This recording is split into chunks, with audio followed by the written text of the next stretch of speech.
రాజకీయాల్లో సరికొత్త చీకటి కోణం.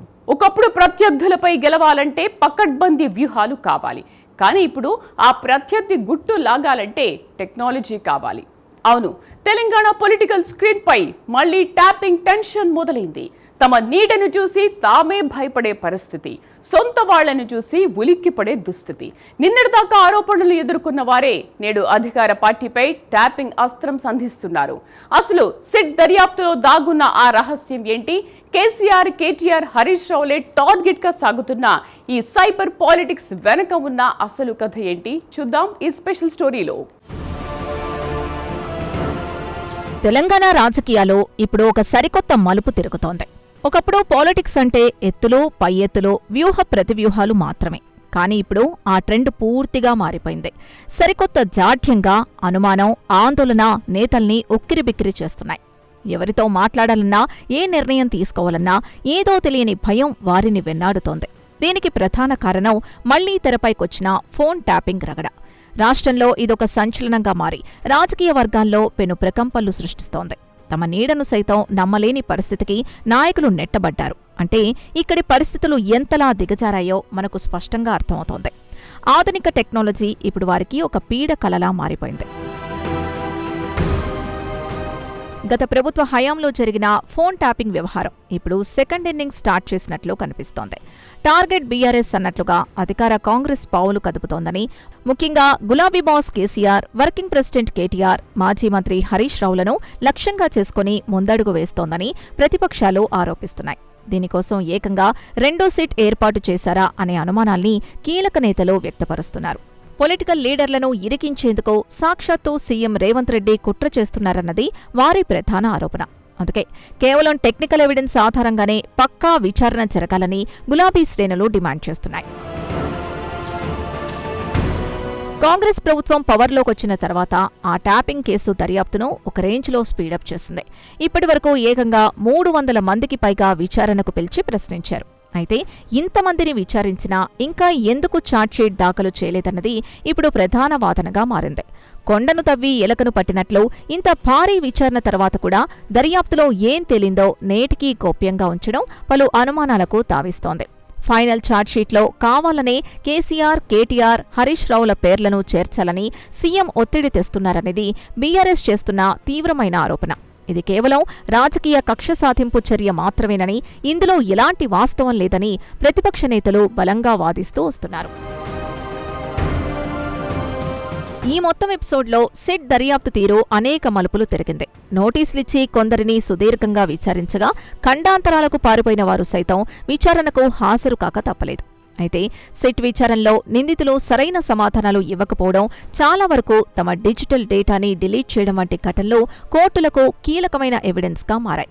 ఒకవైపు వందల సంఖ్యలో బాధితులుండడంతో ప్రత్యేక అధికారులు దఫదఫాలుగా వాంగ్మూలాలు రికార్డ్ చేశారు.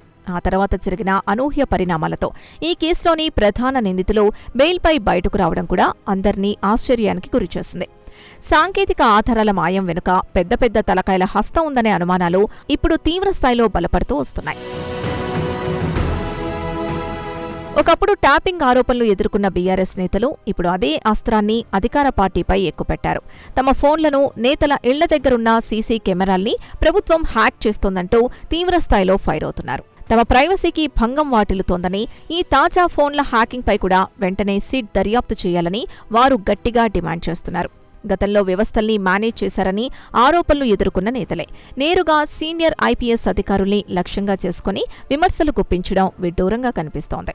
ఇది కేవలం ఆత్మరక్షణ కోసం చేస్తున్న ఎదురుదాడా, లేక నిజంగానే ప్రతిపక్ష నేతలపై నిఘా నీడ కొనసాగుతోందా అన్నది తెలంగాణ రాజకీయాల్లో ప్రస్తుతం ఒక హాట్ టాపిక్గా మారింది.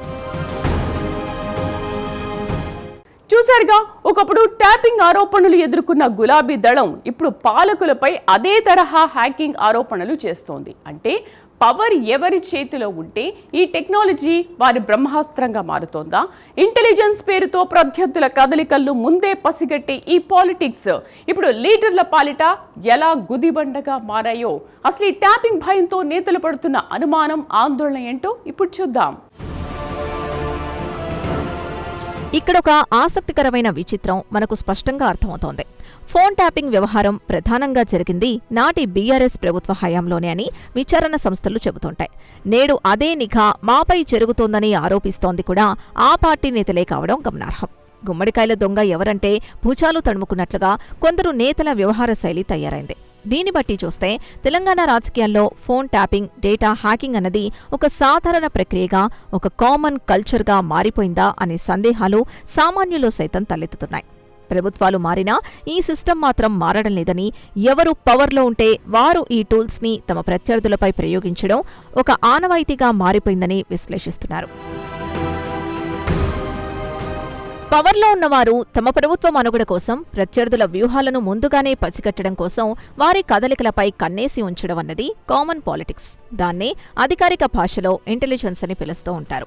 ఒకప్పుడు ఈ సమాచారం తెలుసుకోవడానికి మనుషులతో నిఘా పెట్టేవారు, సీక్రెట్గా కోవర్ట్ ఆపరేషన్లు చేసేవారు. అప్పట్లో టెక్నాలజీ ఇంతలా డెవలప్ కాలేదు కాబట్టి నమ్మకస్తులైన అధికారుల ద్వారా గ్రౌండ్ లెవెల్ ఇన్ఫర్మేషన్ గ్యాదర్ చేసేవారు. కానీ ఇప్పుడు కాలం మారింది. నేడు టెక్నాలజీ అసాధారణంగా బలపడటంతో ఆ పాత పద్ధతుల ద్వారా కోరుకున్న పక్కా సమాచారం రావడం లేదని నేతలు భావిస్తున్నారు.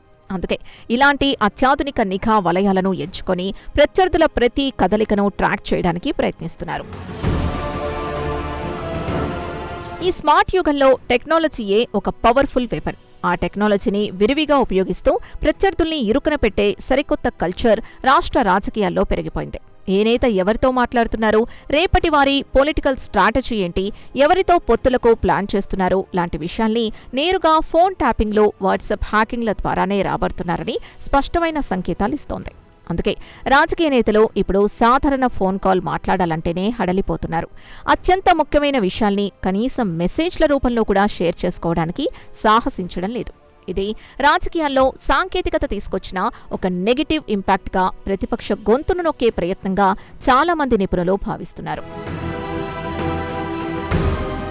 ఈ హైటెక్ నిఘా పుణ్యవాణి ఇప్పుడు కొందరు రాజకీయ నాయకుల పరిస్థితి అత్యంత దయనీయంగా మారిపోయింది. తమ చుట్టూ ఉన్న వాళ్లలో ఎవరు కోవర్టో, ఎవరు ట్యాపింగ్కు సహకరిస్తున్నారో తెలియని అయోమయ స్థితి నెలకొంది. కేవలం అత్యంత నమ్మకస్తులు, కుటుంబ సభ్యులైతేనే కీలక అంశాలపై పెదవి విప్పుతున్నారు. ఏమాత్రం చిన్నపాటి అనుమానం వచ్చినా కంప్లీట్గా మౌనం వహిస్తూ జాగ్రత్త పడుతున్నారు. సొంత అనుచరుల్ని కూడా అనుమానించాల్సిన పరిస్థితి దాపురించింది. క్యాంప్ ఆఫీసుల్లో, మీటింగ్ హాళ్లలో సీక్రెట్గా డివైస్లేమైనా పెట్టారా అని చెక్ చేసుకోవాల్సిన దౌర్భాగ్యం వచ్చింది. ఇది కేవలం భయం కాదు, ఒక రకమైన పొలిటికల్ ఫోబియా. ఈ వాతావరణం ప్రజాస్వామ్యానికే ఒక పెద్ద ముప్పు అని రాజకీయ పరిశీలకులు ఆందోళన చెందుతున్నారు. రాజకీయాలు అన్నాక కీలక నిర్ణయాలు తీసుకోవడం, ఎన్నికల వ్యూహాలు రచించడం చాలా కామన్. కానీ ఇప్పుడు ఆ నిర్ణయాల వెనుక తీవ్రమైన ఆందోళన కనిపిస్తోంది. పార్టీ మనుగడకు సంబంధించిన సీక్రెట్స్ ఎక్కడా లీక్ అవుతాయో అన్న భయంతో లీడర్లు తమ నీడను సైతం తాము నమ్మలేని స్థితికి చేరుకున్నారు. చేతిలో ఉన్న స్మార్ట్ ఫోన్ని ఒక కమ్యూనికేషన్ టూల్గా కాకుండా తమ పాలిటిక్స్ని నాశనం చేసి ఒక టైం బాంబ్లా చూస్తున్నారు. ఎవరైనా కొత్తవాళ్లు కలిస్తే వాళ్ల దగ్గర హిడెన్ కెమెరాలున్నాయా అని తనిఖీ చేసుకునేదాకా నమ్మకం కుదరడం లేదు. అంతిమంగా ప్రస్తుత తెలంగాణ రాష్ట్రంలో కొందరు కీలక నేతల పరిస్థితి అగమ్యగోచరంగా తయారైంది. ఈ సైబర్ పాలిటిక్స్ పుణ్యవాణి రాజకీయం అంటేనే ఒక భయానకమైన, అనుమానాస్పద వాతావరణం క్రియేట్ అయింది. సరికొత్త జాడ్యంగా అనుమానం, ఆందోళన తెలంగాణ రాజకీయాల్లో వేళ్లూనుకోవడం భవిష్యత్తు పరిణామాలకు ఒక ప్రమాదకరమైన సంకేతాలిస్తోంది. ప్రజా సమస్యల గురించి చర్చించాల్సిన నాయకులు తమ ఫోన్లెక్కడ హ్యాక్ అవుతున్నాయో అని భయపడుతూ గడపడం శోచనీయం. నిఘా వ్యవస్థలు అన్నవి నేరాల్ని అరికట్టడానికి ఉపయోగపడాలి, కానీ రాజకీయ ప్రత్యర్థుల్ని అణిచివేయడానికి వాడటం అన్నది తీవ్రమైన చర్చనీయాంశంగా మారింది. ప్రభుత్వం పారదర్శకంగా ఉంటూ దర్యాప్తు సంస్థల పనితీరుపై నమ్మకం కలిగించినప్పుడే ఈ పొలిటికల్ ఫోబియా తగ్గే అవకాశం ఉంటుంది. లేదంటే ఈ ఎలక్ట్రానిక్ వార్ఫేర్ ముందు ముందు ఇంకెన్ని సంచలనాలకు దారితీస్తుందో, ఎంతమంది రాజకీయ నాయకుల కెరీర్లను బలి తీసుకుంటుందో కాలమే సమాధానం చెప్పాలి. ఇది వ్యవస్థకే పెద్ద సవాల్. అదే విషయం టెక్నాలజీ అనేది అభివృద్ధికి వాడుకుంటే వరం, అదే రాజకీయ కక్ష సాధింపులకు వాడుకుంటే ప్రజాస్వామ్యానికే శాపం. ఒక ప్రజాప్రతినిధి ఫోన్ మాట్లాడాలంటేనే భయపడిపోయే స్థాయికి రాజకీయాలు దిగజారడం తీవ్రంగా ఆలోచించాల్సిన విషయం. వ్యవస్థలపై ప్రజలకు నమ్మకం కలగాలంటే ఈ ట్యాపింగ్ వ్యవహారంలో ఉన్న నిజాలు నిగ్గు తేలాల్సిందే.